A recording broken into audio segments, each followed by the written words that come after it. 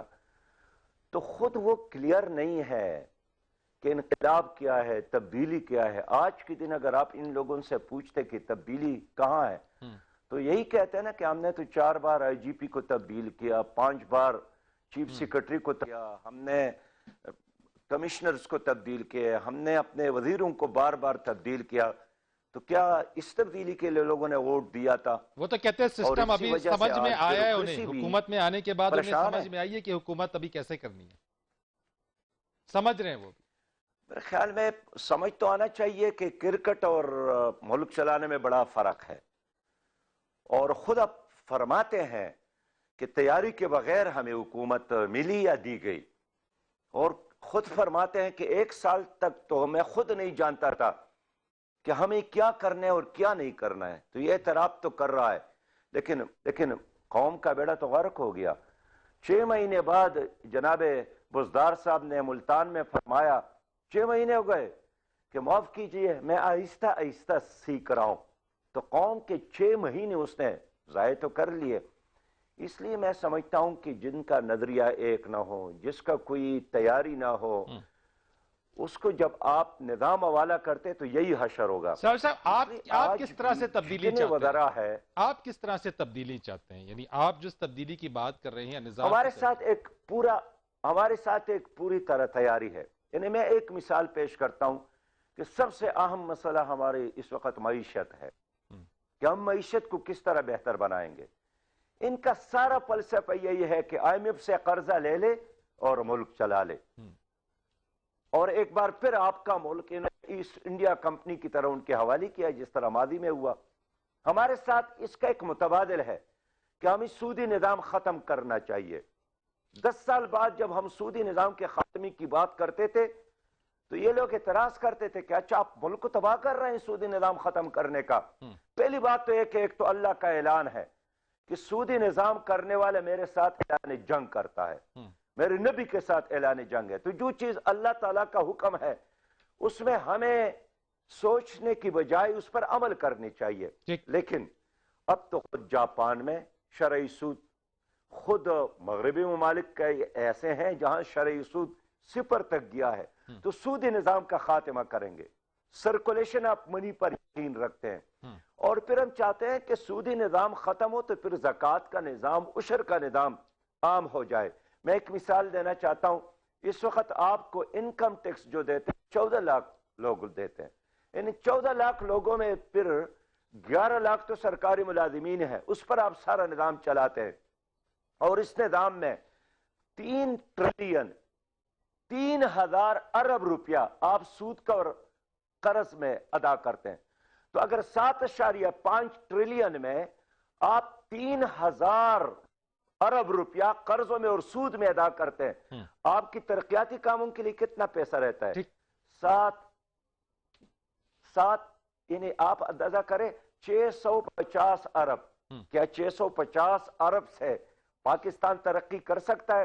اس لیے ہم سودی نظام کے بجائے اسلامی نظام معیشت کو لائیں گے جو آج دنیا بھر میں مقبول ہو رہا ہے۔ ہم یکساں نظامی تعلیم کی بات کرتے ہیں، ہم کہتے ہیں کہ ہر مظلوم کی وکالت ریاست کرے گی، حکومت کرے گی، اور ہم چاہتے ہیں کہ یہ جو جس پارٹی خود الیکشن نہ ہو ان کو تو الیکشن میں حصہ لینے کا حق نہیں دینا چاہیے۔ جو آدمی اپنی ماں، اپنی بہن کا، اپنی بیٹی کا حق ادا نہ کرتا ہو میراث میں، ان کو تو الیکشن میں آنا نہیں چاہیے۔ اگر آپ اپنی بہن کو اور اپنی بیٹی کو حق نہیں دیتے، آپ کو کیا حق ہے کہ آپ قوم کی ماں اور بہنوں اور بیٹیوں کی نمائندگی کریں؟ میں پھر آپ سے پوچھنا چاہتا ہوں کہ جو اس وقت آپ کی جو سٹرگل، جو تحریک جماعت اسلامی کی چل رہی ہے، کیا آپ پی ڈی ایم کی طرح آپ بھی لانگ مارچ کی طرف جانے کا ارادہ رکھتے ہیں، اور کیا اسی سال متوقع ہے یہ لانگ مارچ اگر آپ کا ارادہ ہے تو؟ دیکھیں اس وقت تو ہم نے جلسوں کا ایک شیڈول بنایا ہے، جس طرح آئندہ ہمارا جلسہ ہے انشاءاللہ تعالی سرگودا میں، اس طرح اس کے بعد 5 فروری کو ایک بہت بڑا پروگرام ہے اسلام آباد اور پنڈی کے درمیان، ہمارا ایک پروگرام اور ارادہ ہے کہ ہم کشمیر ایشو پر 2 فروری کو ایک قومی کنونشن کرنا چاہتے ہیں۔ جہاں تک لانگ مارچ کا تعلق ہے، لانگ مارچ کا اعلان ابھی پی ڈی ایم نے بھی نہیں کیا ہے اور میں بھی ابھی اس قبل از وقت کہنا چاہتا ہوں، لیکن ہمارے ساتھ بہت کارڈ موجود ہے، وقت آنے پر انشاءاللہ تعالی ہم بتائیں گے بھی اور دکھائیں گے بھی۔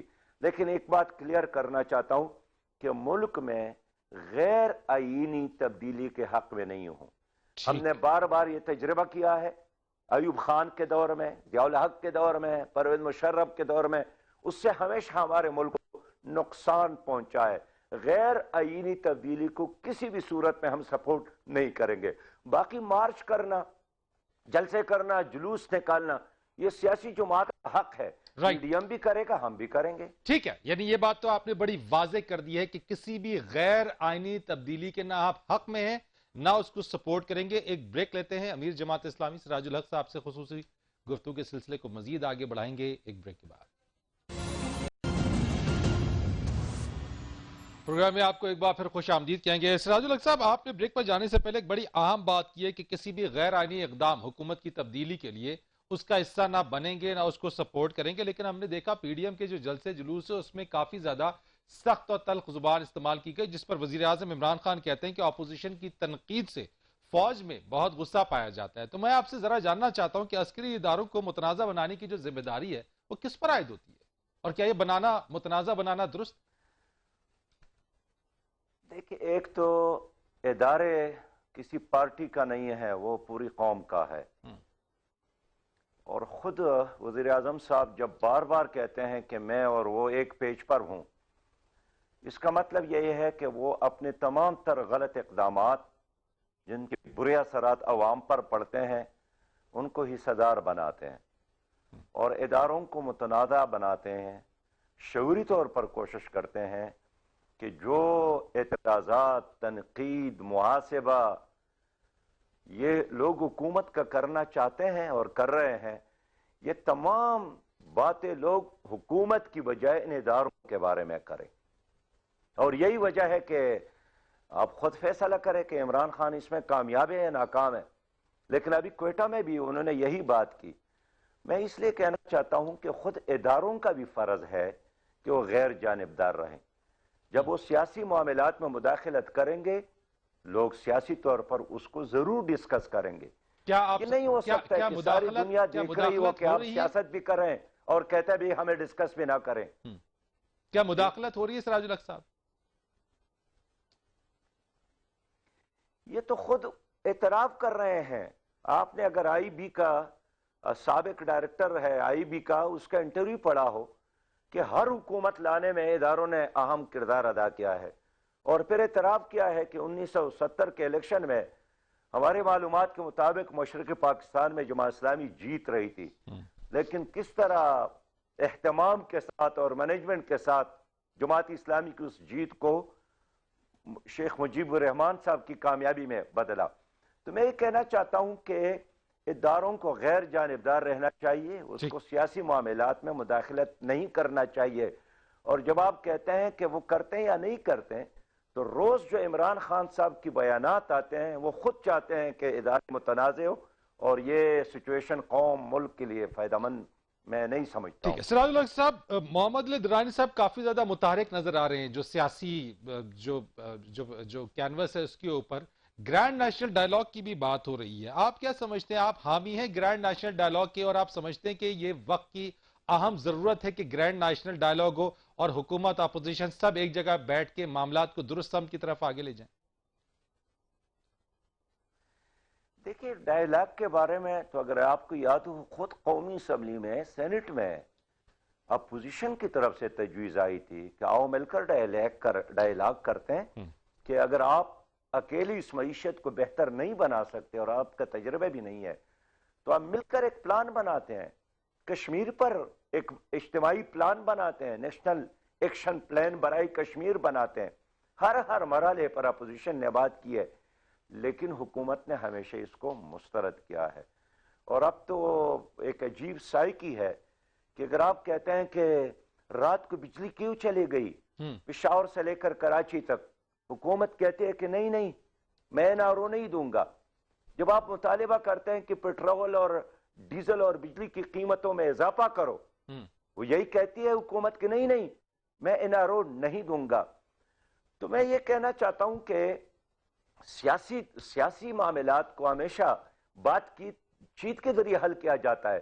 ہم نے ایک دوسرے کے خلاف توپ اور ٹینک تو استعمال نہیں کرنا ہے. سیال صاحب لیکن وقت کی اس چونکہ حکومت نے دیول قلت سے ہے، یہی موقع پہ اختیار کیا کہ بات چیت نہیں ہوگی. وقت کی قلت ہے. میں چاہوں گا ایک دو سوال ہے اس کی ذرا مختصر جواب دے دیجیے گا. ایک دو منٹ ہمارے پاس ہے، اسی میں آپ کی موجودگی کا فائدہ اٹھا لیتے ہیں. نیب کے حوالے سے بتا دیجیے گا، کیا آپ بھی یہ سمجھتے ہیں، کیونکہ اپوزیشن تو ناخوش ہے، آپ بھی یہ سمجھتے ہیں کہ نیب جو ہے وہ سیاسی انتقام کے لیے ہتھ کنڈے کے طور پر استعمال ہو رہی ہے؟ نیب خود احتساب کا قابل ہے، اس لیے کہ نیب کی کارکردگی پر اگر آپ قوم سے تو یہ ہے کہ ان کو اپوزیشن میں جو لوگ ہیں ان کے جرائم نظر آتے ہیں، لیکن حکومت میں جو لوگ ہیں ان کی جرائم نظر کیوں نہیں آتے؟ اب تک ان نے کیا ان سے برآمد کیا؟ اس لیے ان کی کارکردگی مایوس کن ہے اور قوم کو اس پر اطمینان نہیں ہے. آپ سینٹ انتخابات کے حوالے سے شو آف ہینڈ یا جو طریقہ کار ہے، آپ سمجھتے ہیں کہ جو حکومت نے سینٹ انتخابات سے متعلق جو فیصلہ کر رہی ہے وہ ٹھیک ہے؟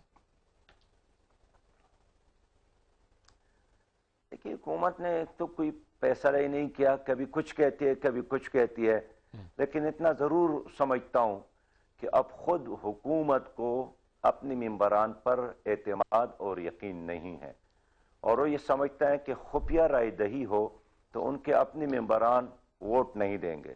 اگر آپ کو یاد ہو گزشتہ الیکشن میں 20 ان کے افراد تو صرف خیبر پختونخوا میں بک گئے تھے اور فروخت کیے گئے تھے، جس کے بارے میں انہوں نے پھر فیصلے بھی کیے، کچھ کے خلاف کیا کچھ کے خلاف نہیں کیا، کچھ کو واپس لیا. اس لیے حکومت ایک خوف کے عالم میں یہ فیصلہ کرتا ہے جمہوریت کو، الیکشن نظام کو شفاف بنانے کے لیے نہیں. میں اس لیے کہنا چاہتا ہوں کہ اگر تو پہلے اپوزیشن جماعتوں کے درمیان ہونا چاہیے کہ شفاف الیکشن کا انعقاد کیسے ہو. سب سے اہم موضوع اس وقت یہی ہے. ایک آخری سوال اور مختصر جواب، کیا 2021 نئے انتخابات کا سال ہے، یا حکومت جس کے خلاف آپ یہ تحریک چلا رہے ہیں یا نعرہ نظر آتے ہیں تبدیلی کا سال ہے حکومت کی اور الیکشن کا سال ہے؟ میں اتنا کہنا چاہتا ہوں کہ 2020 عوام کے لیے باری تھا اور 2021 حکومت کے لیے بہت باری ثابت ہوگا. باقی خود حکومت نے سوچنا شروع کیا ہے کہ کوئی ایسا اچھا ماحول ملے، کوئی اچھا بہانہ ملے اور خود چھوڑ جائے، تاکہ قوم کے سامنے وہ کہہ سکے کہ ہم تو آسمان کے تارے لانے والے تھے لیکن کسی نے موقع نہیں دیا. بہت شکریہ آپ کا امیر جماعت اسلامی سراج الحق صاحب، ہم سے خصوصی گفتگو کر رہے تھے. فرید رئیس کو اجازت دیجیے، اللہ حافظ.